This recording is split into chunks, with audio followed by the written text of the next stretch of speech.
Let me ask you a question. Have you ever seen something and then immediately wished that you hadn't? Well, in April of 1975, two campers were hiking through a national forest in Oregon when that's exactly what happened to them. They accidentally stumbled upon something so horrifying that they immediately wished that they had never laid their eyes upon it. But unfortunately, it was now too late. Their eyes had stared directly at the kind of thing that's just so absurdly horrific and real that it's basically impossible to unsee. And as today's story unfolds, you're gonna understand exactly why I say that. And so with that said, let's take a virtual trip together right now to the Oregon wilderness. This trip is totally free, but you must hit that subscribe button to cover your admission, especially if you're a repeat viewer. And if you're already subscribed, then just go ahead and tap that like button. That will cover your admission instead. Okay, for the Cowden family, Labor Day weekend in 1974 was supposed to be pretty low-key. Richard Cowden, the father and the husband of the Southern Oregon family, well, he was planning on using the long weekend to catch up on some work around the family property. The 28-year-old Richard was filling in the driveway with gravel when all of a sudden the truck that he was using stubbornly decided to just quit on him.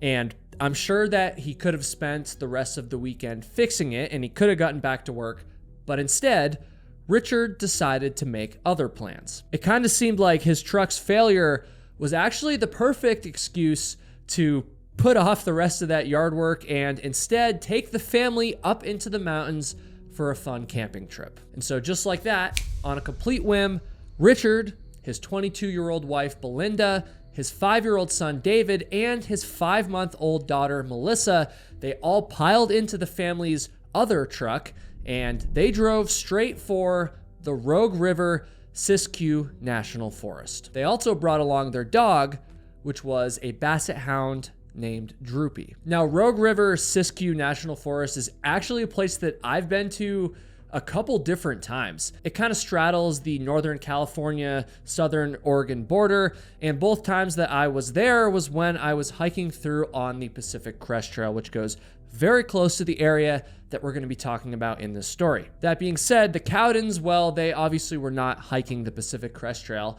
They instead took up a campsite right next to Carberry Creek, only about 1 mile outside of the town of Copper, Oregon. On the morning of Sunday, September 1st, 1974, Richard and his son David walked that 1 mile from their campsite directly into the small town. And since their camping trip had been planned so last minute, it was just this impulsive thing, it appears that the family actually forgot to pack a few items. One of those items was milk, and thankfully the Copper General Store had plenty of it in stock. The father and son duo paid for their milk, and then, well, they just kind of left the store. It was pretty uneventful. However, nobody knew it at the time, but this quick stop into the general store would go on to be the last time that anybody from the Cowden family would ever be seen alive. Now, the wife, Belinda Cowden, well, her mother actually lived in the town of Copper, which was probably the reason why the Cowdens decided to camp in that area in the first place. That's an assumption, I don't know for sure, but it really did sound like the perfect last-minute getaway, right? I mean, the Cowdens could spend some time in the great outdoors, decompressing, letting the kids run around and play, and they could also visit some family at the very same time. It was just a very convenient plan. The Cowdens were actually expecting Belinda's mother to join them for dinner that night, but when Belinda's mother pulled up to the family's campsite, she didn't see any children running around and playing. She also didn't see any adults enjoying the fresh air and decompressing, like I just mentioned. In fact, there were actually no adults or children anywhere in the campsite at all. When Belinda's mother pulled into the campsite, she was met with a very disturbing sight.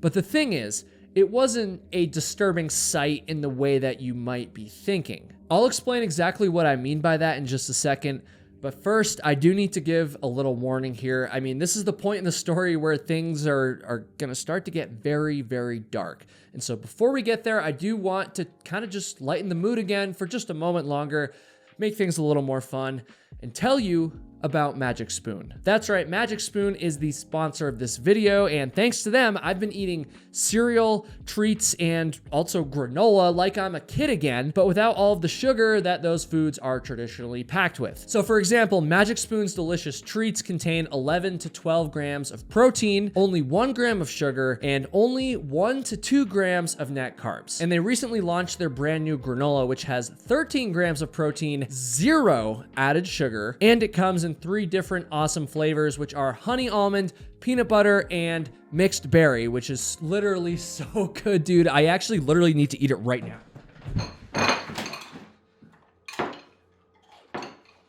Magic Spoon is perfect if you're looking for a quick but wholesome breakfast or some high protein fuel while you're out on the trail, or if you just want to relive your childhood a little bit without all of the excess sugar. You can use my code HIKING or click the link in the description or scan the QR code to try Magic Spoon treats or granola today, and you're gonna get $5 off your order when you do it through all my stuff here. Oh, and by the way, Magic Spoon is so confident in their product that it's actually backed with a 100% happiness guarantee online, and so if you don't like it, they're gonna refund your money, no questions asked. But I think you're gonna love it. And so one more time, click that link in the description or go to magicspoon.com/hiking or scan the QR code that's on the screen right now for $5 off your order. And okay, thank you very much, Magic Spoon. Let's get back to the story.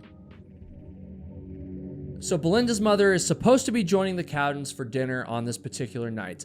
And she pulls up to the campsite where, once again, her daughter, her son-in-law, and her 2 grandchildren should have been waiting for her. But once again, when she pulled up, there was nobody there. And it was now dinner time.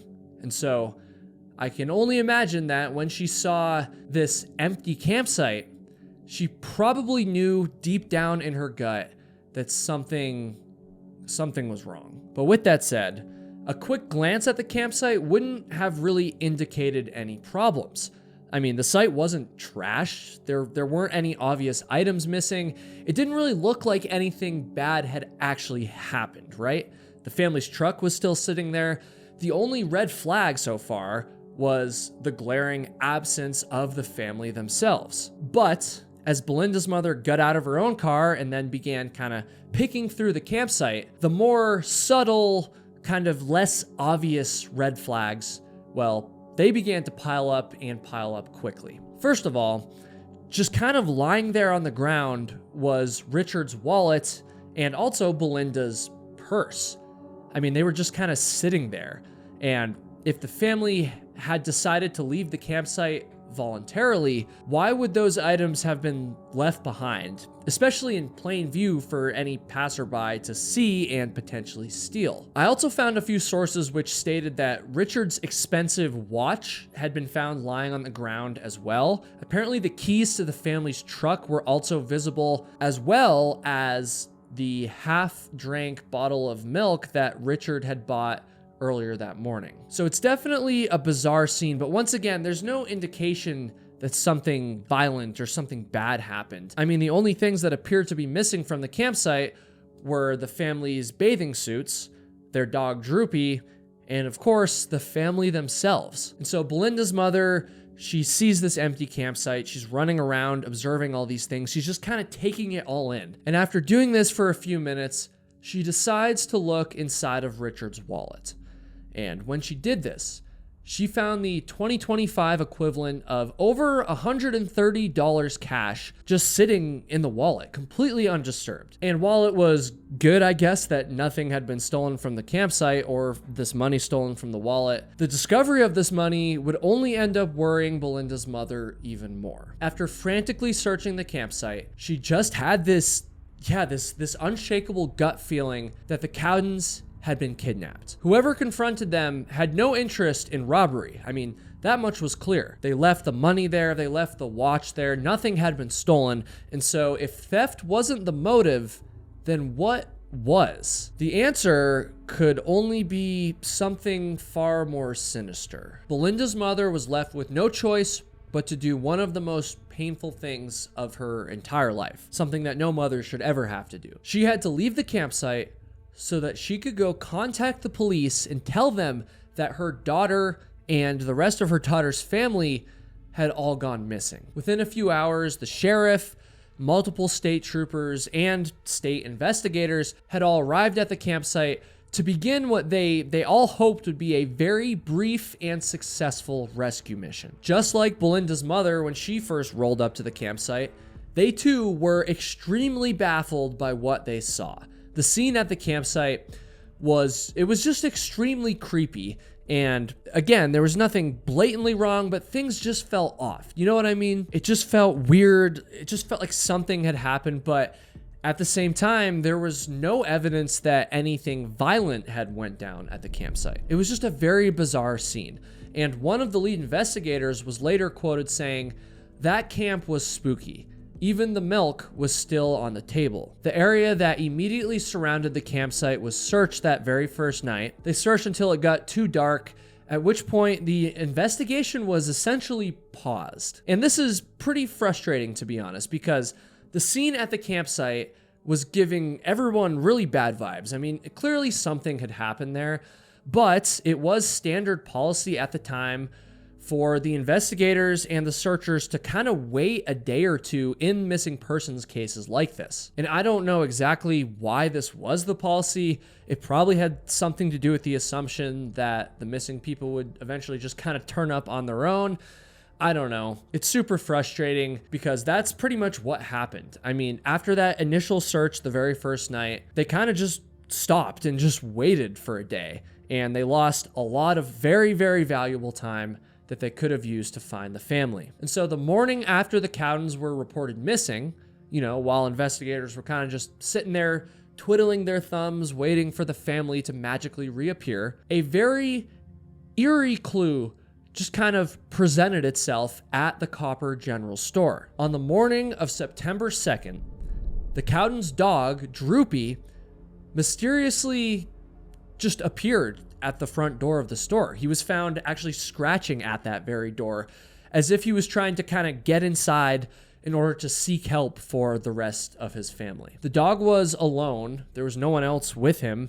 And as far as I can tell, there weren't really any other clues associated with the dog's reappearance like this. I'm sure that there was some relief that the dog was okay, obviously, like we want the dog to be fine. But the hard truth is that the dog's reappearance only deepened the mystery of what had happened to the Cowdens. And so by the next day, finally, investigators were done waiting around for the case to solve itself. And what would end up turning into one of the largest searches in Oregon State history was launched. Searchers from multiple different organizations and agencies began combing through the Rogue River Siskiyou National Forest. There were officers from Oregon State Police, the National Forest Service, Central Point Police, the Oregon National Guard, and hundreds of non-paid volunteers. They used helicopters and planes, search dogs, even infrared technology, and yet, by September 7th, no additional clues had been found. September 7th, 1974, is a day that the Cowdens' friends and family will probably never forget. I say that because, well, that was the day that the official search for the Cowden family was called off for good. But of course, just because the search had been called off, well, that doesn't mean that the investigation into what happened had been called off. In fact, the investigation was still very much in its infancy. Though there wasn't any hard evidence to suggest it, an abduction just seemed like the most likely scenario. That was the unofficial leading theory behind the family's disappearance. And that's not to say that there weren't other theories being considered, but the eeriness of the campsite, the fact that no trace of the family had been found despite such a large search, well, all of these things, just everything about the case just kind of pointed towards some sort of elaborate kidnapping. And yet there was a huge problem with this theory. And that, of course, was that nobody knew why this kidnapping might have happened. I mean, the family had no known enemies. They didn't owe anyone large amounts of money.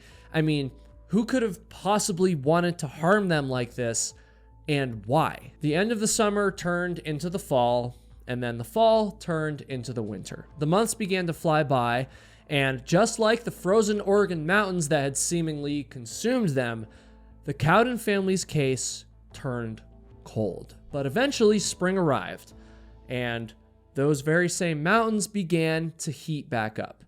And just like clockwork, so too did the Cowden family's case. In April of 1975, some 7 months after the Cowdens had disappeared, two men decided to go camping in the Rogue River Siskiyou National Forest, just a few miles outside of the town of Copper. I'm not even sure if they were aware of the events that had transpired the previous year, but within a very short period of time, these two men would be thrust front and center into this family's disappearance, the very same disappearance that had mesmerized the Pacific Northwest for months. On April 12th, these two men were hiking through the woods near Carberry Creek when they accidentally stumbled into a total nightmare scene. I don't use that word lightly either, and so I'm actually going to take this as an opportunity to warn you.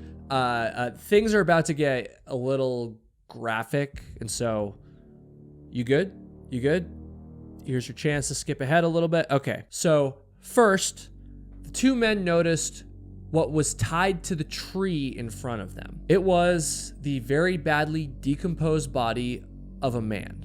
Again, completely tied to this tree, completely helpless. And then the men noticed the cave that was next to the tree. There was this little cave there, and there were actually a few rocks kind of stacked up at its entrance, blocking the view inside of it. The men moved these rocks out of the way, and when they peered inside the cave, they saw not one, not two, but three more dead bodies inside. One was clearly an adult female, and the other two were clearly children. These men had obviously came across something that nobody was ever meant to see. And so after having these awful images burned into their eyeballs, the men turned around and of course they got the hell out of the woods. They reported their findings to the authorities, who quickly swarmed that very same scene.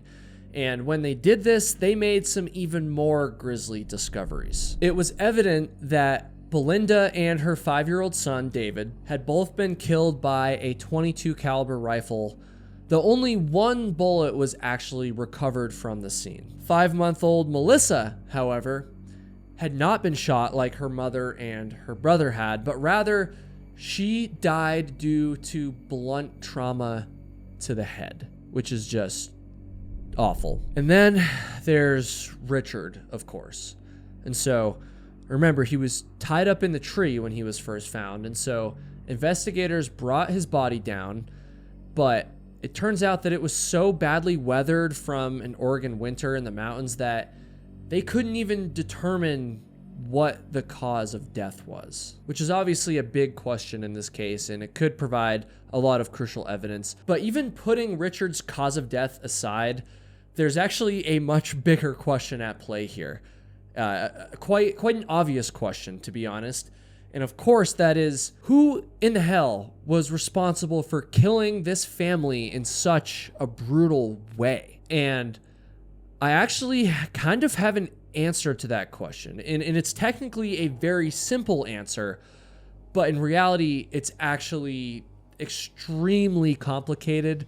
So here's what I mean. Believe it or not, the very first person who was looked at as a potential suspect after the bodies were found was actually Richard Cowden himself. Investigators wondered if it was possible that he took the lives of his family, put them in that cave, and then took his own life after the fact.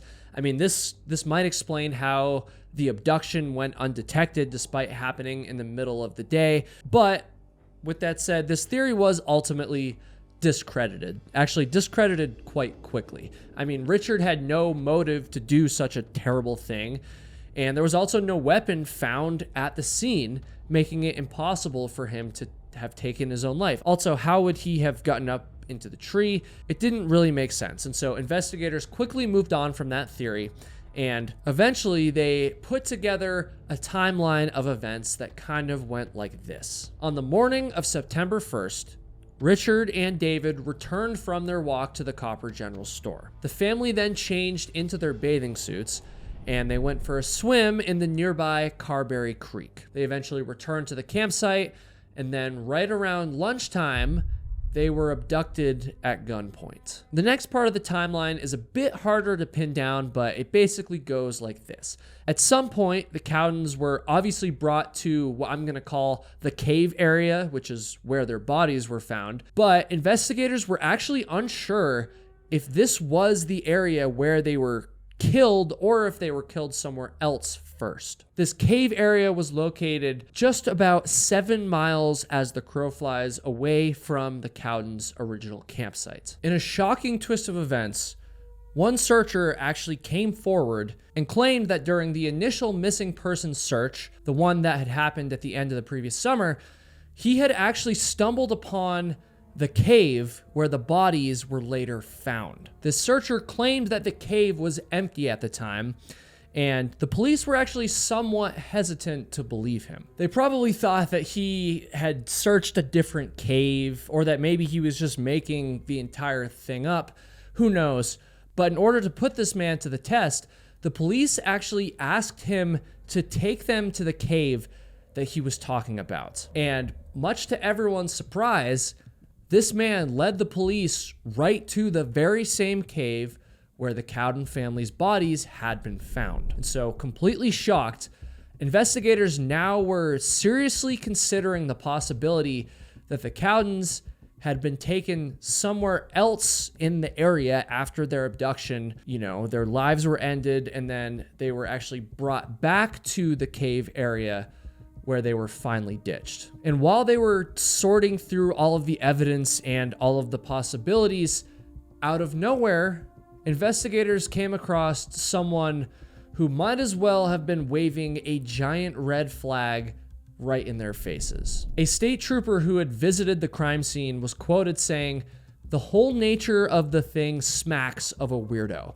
And to be honest with you, this trooper must have been onto something, because as it turns out, a convicted teenage killer that was out on parole at the time had been living suspiciously close to Copper, Oregon when the family had gone missing. His name was Dwayne Lee Little, and as soon as investigators learned that he lived less than a 30-minute drive away from the Cowdens' campsite, they immediately suspected him in the abductions and the killings. 25-year-old Little had been put on parole only 3 months prior to the family's disappearance, after he had served almost 9 years for R-wording and murdering an innocent woman named Orla Flips. Dwayne Little was only 16 years old at the time of that crime. As investigators took a closer look at Dwayne Little, they very quickly came across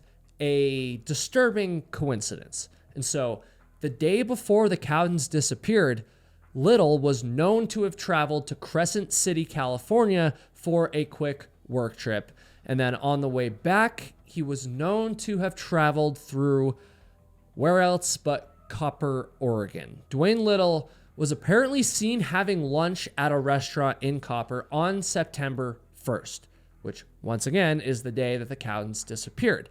And then later that evening, there was an alleged sighting. This one's unconfirmed, but there was an alleged sighting of someone matching Little's description driving a car near Copper, Oregon, with a woman apparently in the passenger seat crying. So that's very suspicious. And now that investigators had placed Little near the crime scene at the time that the crime took place, they just needed a piece of hard evidence that conclusively linked him to the killings. And for that, they turned to the only real forensic evidence that was recovered from the cave area, which was a single .22 caliber bullet. So after interviewing Little's acquaintances, authorities learned that he had in fact been seen with a .22 caliber rifle during the winter of 1974 into 1975, which is just a few months after the Cowden's disappearance. And so, believing that they were closing in on him, authorities arrested Little for being a felon in possession of a firearm, and they hoped that this would give them a chance to bring him into the interrogation room and finally uncover the truth about his role in the Cowden family murders. Finally, get him to crack. Lead detective Richard Davis was quoted saying, "I told him," referring to Little, "you take a polygraph, and I had a polygraph examiner standing by, and you take a polygraph on account of the murdered Cowden family, although the polygraph I can't use in court. You take the polygraph, and I'll dismiss this gun case." If Little was innocent, this would have been a pretty sweet deal, right? But he didn't do it. Much to everyone's surprise, Duane Little chose to take the gun charge over taking the polygraph. He just wouldn't do it. He wouldn't confess. And despite a detailed search of his home and all of his belongings, investigators never found that .22 caliber murder weapon. And so without the evidence to charge him with murder, Little was eventually released on parole once again. And in 1980, he would actually go on to attack an innocent pregnant woman whose car had broken down on the side of a Portland, Oregon road. The woman and her child thankfully did survive that attack, and this would be the crime that would finally land Duane Little behind bars for the rest of his life. He was given multiple life sentences, and as far as I'm aware, he remains in prison to this day. However, he still has not been charged with the murders of the Cowden family. In fact, nobody has. We still don't know who did it. Many people actually regard this as one of the most mysterious unsolved murders in all of American history. And it actually gets even more mysterious when you find out what happened to the town of Copper only a few years after the murders. In 1980, the town of Copper, Oregon, where all of this took place, well, it ceased to exist. It was wiped off the map, essentially. This small town that once had businesses, full-time residents, and a post office, well, it was abandoned so that the U.S. government could flood the area and create the Applegate Reservoir, also known as the Applegate Lake. Now, this decision is obviously a coincidence. It wasn't done because of the Cowden family murders. And yet, I do think that it's oddly symbolic in a way. It's almost as though there was some sort of divine intervention that chose to just kind of bury the dark past of Copper, Oregon, which I know sounds really cheesy, but you kind of know what I mean. I don't know. Maybe I'm reading too much into this, because there really is no amount of water that can fully erase the horrors that happened in that town. My heart goes out to the Cowdens, their friends, their families, and I really do hope that someday whoever took their lives in such a violent, disgusting way will be punished to the full extent of the law. YouTube seems to think that you'll enjoy watching this video next, and so give it a click. And folks, thank you so much for watching, and I'll see you in the next video.